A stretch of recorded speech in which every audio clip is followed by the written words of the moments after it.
look what time of year it is. It's ornament time of year.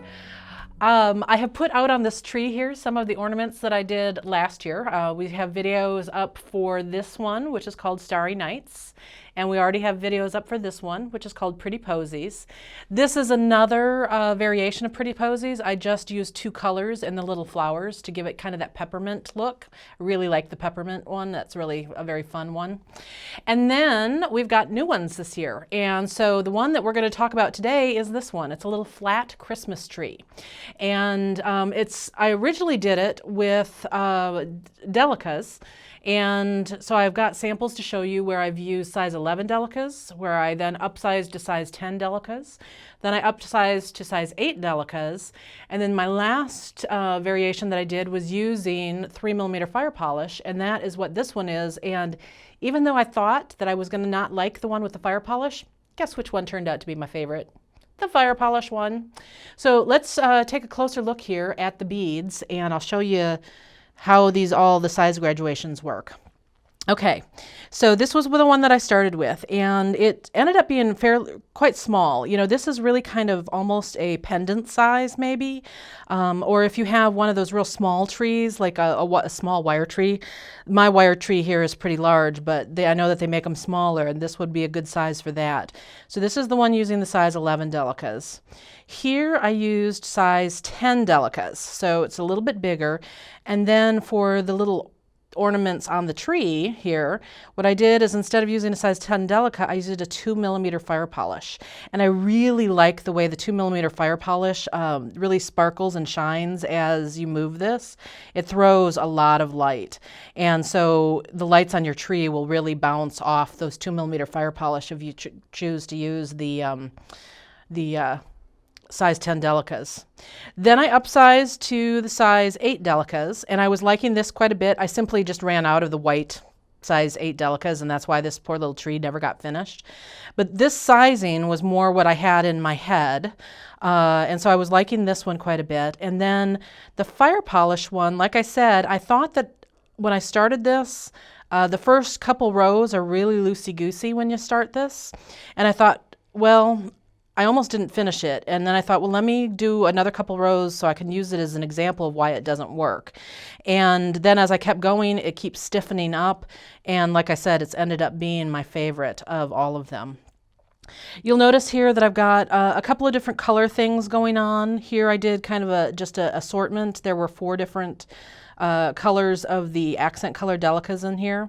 Here I used a metallic on the inside, so this is the silver AB 2mm fire polish on the inside, so it looks really nice and dramatic against that dark green.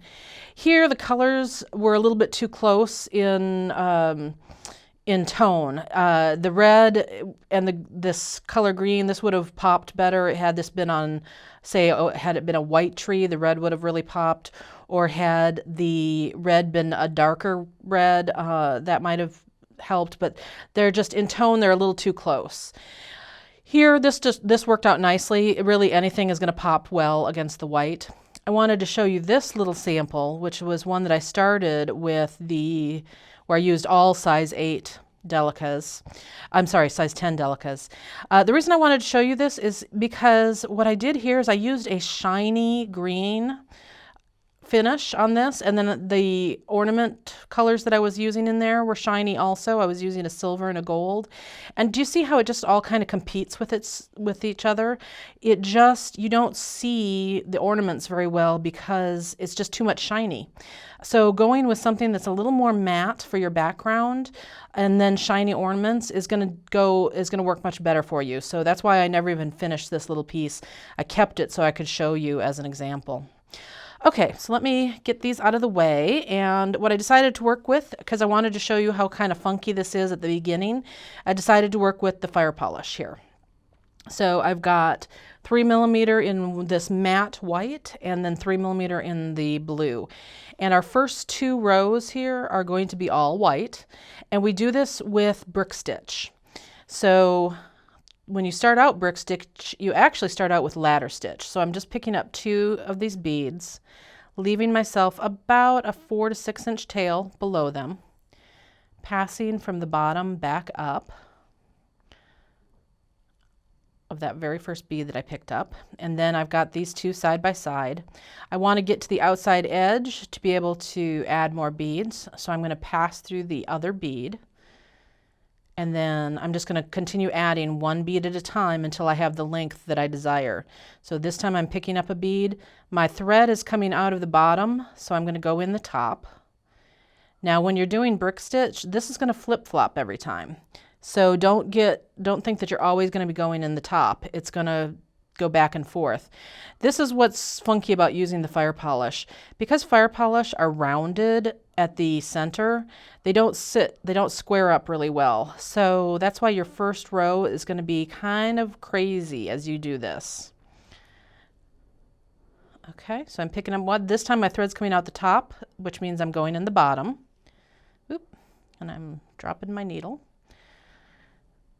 And then to get to that outside edge, I'm going to pass through the bead that I just added. And so see how this is all, it's not sitting really like little soldiers or anything? There's a trick for fixing this. And so I will show you here in a second. We're going to make ourselves a Barbie ornament, because you know, she wants her house to be pretty during the holidays too. Okay, let's see. 1, 2, 3, 4, 5, 6. Let's do one more. We'll do 7. Oop, it's helpful to actually go through the bead. Okay, so here I am. I get to the outside edge. This is all still kind of crazy wonky, and there's a lot of thread showing. That's normal with brick stitch with fire polish, so there's just going to be no way around that. You'll notice that once you start building the blocks on here, you're not going to see the thread anywhere except this very bottom little edge right there. Okay, but to tighten this up and make this all look better, you know what you're going to do? You're simply going to weave back through these beads again. It makes a huge difference to get them to sit nice and straight.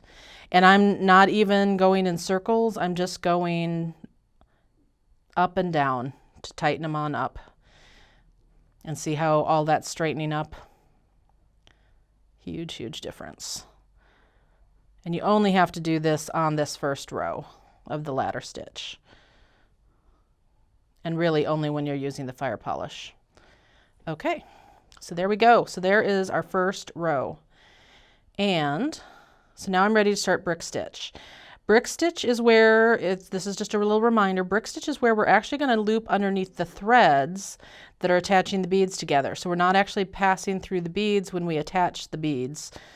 We will end up going through the beads, but so when we're attaching, you just take a look at the top edge here, and I know this is white on white. There are little thread intersections, little bridges that are in between each one of these beads, and that's what we're going to catch as we pick up our beads. The first stitch of each brick stitch row, you will always pick up 2 beads. So I'm picking up 2. Whoops, here we go. I want this to indent, so I want to actually decrease and not increase on this outside edge. So to decrease when I start out, I'm still picking up the 2 beads, but instead of going under the first thread intersection, I'm going to pick the second thread intersection. It doesn't matter whether you go towards yourself or away from yourself underneath that bridge.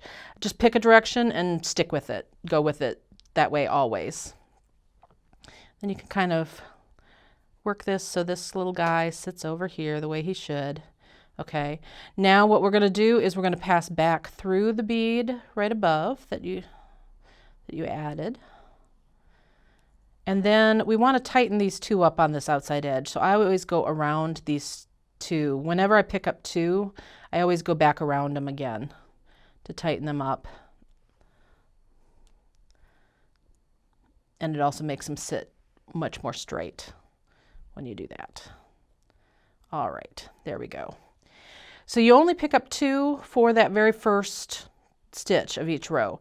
Now I'm going to pick up 1 at a time, and then I'll just catch the next thread intersection. And then you pass right back up through the bead you just added. And you just do this all the way along. until you run out of thread intersections. So this first one is going to be your hardest because you don't have a whole lot to hold on to. So take your time, have a little patience for this little first one.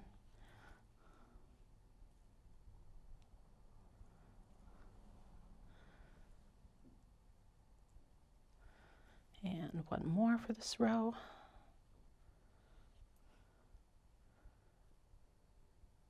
There we go. Whoop. Sometimes when you go back up through the bead you just added, you will accidentally pass your thread underneath that thread bridge again, and the bead will suddenly fall off. So just know that it happens. It happens to all of us, still happens to me. You know, maybe once or twice a project. So if your bead suddenly falls off, that's all that happened, was just that when you went to go back up through it, you accidentally went underneath that thread bridge again and unstitched what you just stitched. All right, so there's our first 2 rows. So then on our next row, we're going to, this is where we're going to now start adding in the little accent color for our little faux ornaments. So what you'll do is you start out with your base color, your tree color, and then an ornament. So that's the only difference here. Same thing, we want to indent. So instead of going under the first intersection, we're going under the second intersection.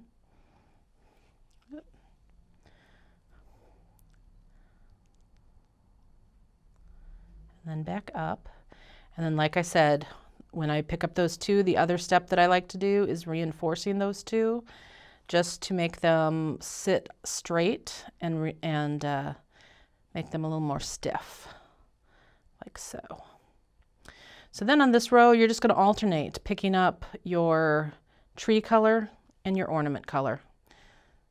That's why I like to do an odd number on my base row, is because the ornaments works out perfectly that way. Like so. And then one more for this row.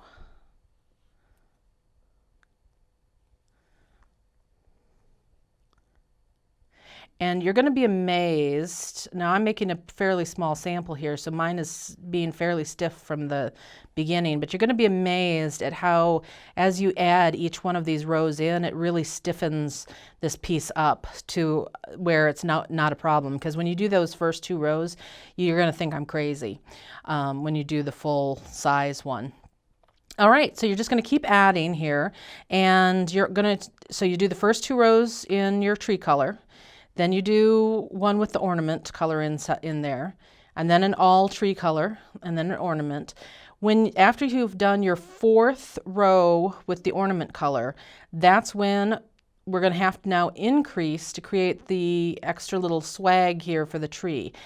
And that's when you're going to come back, and I'll show you how to do that.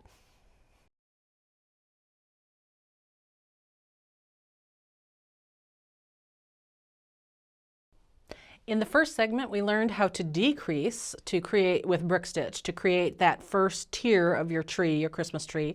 Now let's learn how to increase so you can create that second tier of the Christmas tree. Super easy. Let's take a look at the beads here.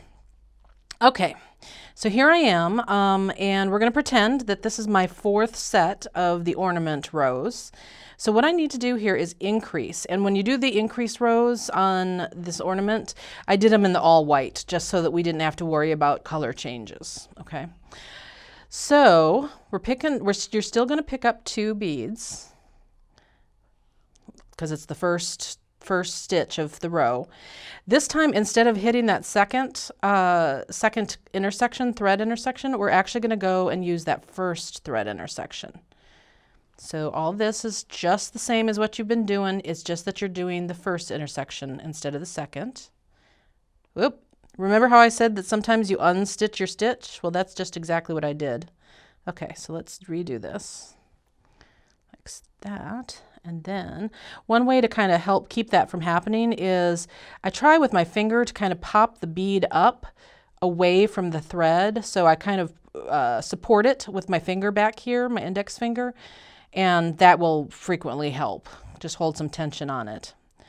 All right, and then I'm going to come over through the bead next door Well, that only gave us one bead farther out, and we really want another bead farther out. So this one, we're simply going to ladder stitch on.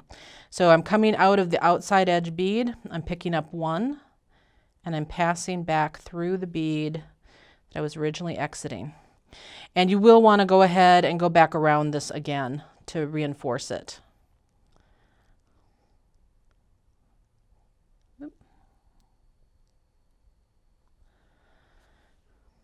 There we go. That'll tighten it on up. And then when we add our subsequent rows, that'll tighten that up some more too. And then to get back in position to finish our row off, I'll come back up through the bead on the inside edge. Okay, so now we're ready to just do regular brick stitches across until we get to the end.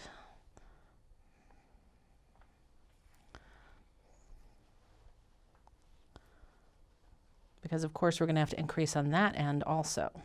Otherwise we're going to have a very Charlie Brown Christmas tree.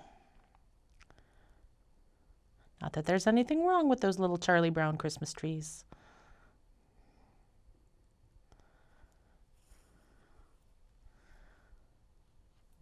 Okay.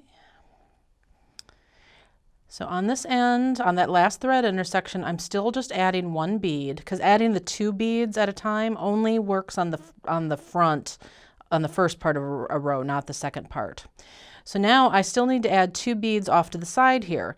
And while you could just ladder stitch them on, what we're going to do instead, and this makes it a little more secure, is for the first one, we're going to pick up one, and you're still going to catch the thread that's underneath there. So you're coming underneath the bead on the edge, and you want to catch that thread, same thread that you used to attach this one to. So it's going to seem kind of weird. It's going to want to sit behind like so. So you're going to just move that out with your finger so you can tell it where to sit, and then go back up through that one. So it's kind of a sideways loop. There we go. And that makes it much more secure than the ladder stitch. Now we do still have to add one more bead on this side, so that one we are going to ladder stitch. You can certainly, I'm just going to flip this because it's a little more comfortable for me as a right-hander to have these beads off to the right. So this one I'm just going to ladder stitch on like we did before. And because this is all going to be nice, all super loosey-goosey, we're going to go around it again. And then come back up right there. And now there you've got your increase on this end and on this end. And even though we're coming out, normally we come out of that bead on the very end when we start a row out. This time we're coming out of the second bead in, but it's not going to really bother us because when we go to add the first stitch of our next row, which is an ornament row, so I'm picking up one of each color. Remember how I want to do the second intersection? So I'm right there anyway, so I haven't gone past that intersection. So I'm going to just grab the second intersection, pass back up through the bead right on top, and then we'll do that reinforcement between these two so that it will sit the way we want it to. So it's just going around those two and then stop and tightening. I kind of pinch down and pull my thread this way to kind of tighten that up. And there we go. Now we're ready to complete this row. And then you're going to just keep doing what you've been doing. It's always going to be then the 2 at the beginning of each row. You're going to alternate. So this is the second tier that we're on. You're going to alternate doing an ornament row, which is the one that we're on now, and then an all Christmas tree row. Once you've gotten down to your 4th ornament row, then you'll do another increase row here, and that's going to be for your top tier. So then you're going to keep decreasing, decreasing, decreasing until you get to this very top. And when we come back, I will tell you how we're going to finish. You've got a couple different options how to finish off this tip. So go ahead and work on your brick stitch, and let's meet back and finish it off.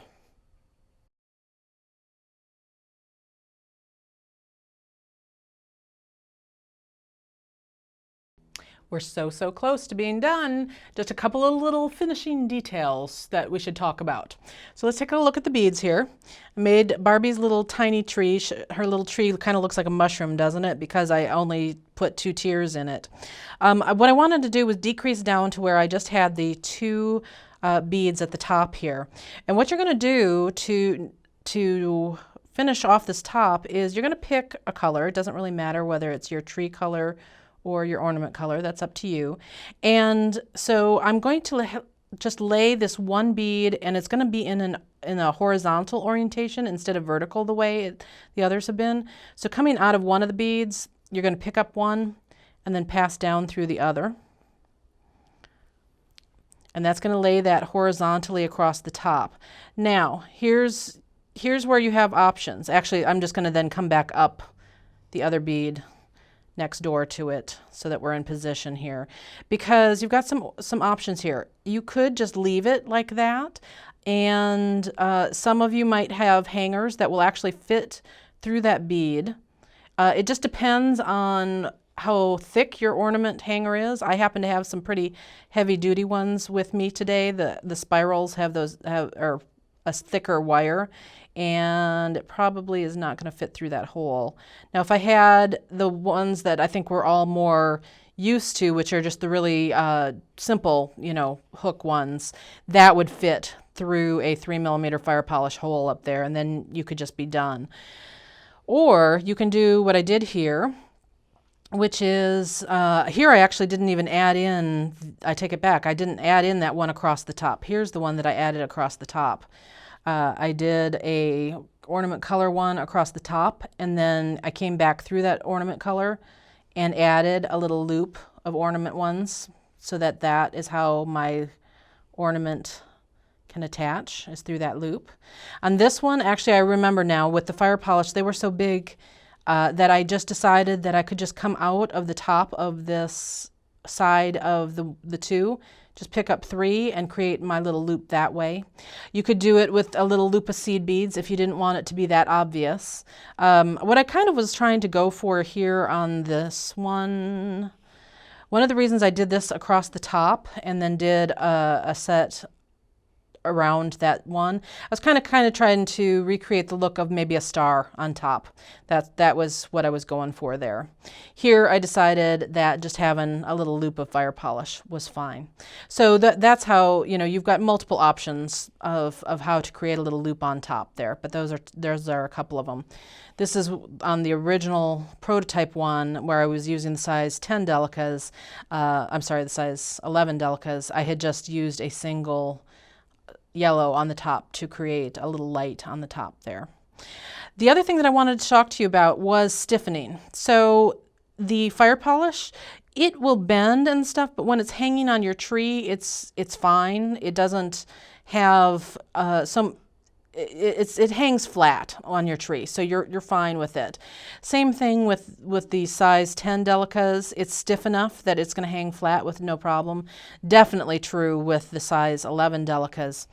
When I got up to the size 8 delicas, it was a little bit more flexible. So this one, you can kind of see how much more flexible it was. And so I thought that I would try something that I keep reading about and other people have done and I've never tried before. I went and got some floor wax and decided to use a little bit of floor wax on this to see if I could stiffen it. Everything that I've always read always says, get future floor wax. Well, in doing some research, what I discovered is future floor wax no longer exists. So any kind of floor wax will work. That it got bought out and absorbed by, I can't even remember which company it is now, but in any case, you won't find future floor wax, so just any floor wax is fine. The stuff that I found was in a squirt bottle, and so I did about 2 or 3 light layers, top and bottom. I just laid this on some paper towels and squirted, and it added a little bit of stiffness, but honestly not tons. I think if I had continued to add more layers of that floor wax, that it would have gotten stiffer. So it is an option for you. You can also, instead of doing the squirt, you can just buy one of those really cheap paint brushes and you can paint it on here. I was pleased to see that it didn't really dull the sparkle on the ornament colors. Those are all shiny ones, and it didn't dull the sparkle on that, so I was pleased about that. So anyway, I tried it. I kind of had medium results. I think I probably still need to play with it a little bit more, and like I said, had I applied a little bit more, I think it would have gotten stiffer. So for whatever that's worth, that's an option for you also. I hope you enjoy making the trees. I mean, they're really kind of addictive because you always want to come up with another color combination for all your little ornaments inside there. And so I had a lot of fun making them, and I think you will too. Now there's going to be a free PDF download available that's going to have all the quantities and sizes in the various kinds of beads that I used here. So all of that will be documented in the free PDF download. It's at jillwisemandesigns.com. And make sure that you subscribe to the channel. That way you don't miss out on any of these videos that I do. And we've got another ornament coming up too, so you want to make sure you get to see that, right? Happy beading!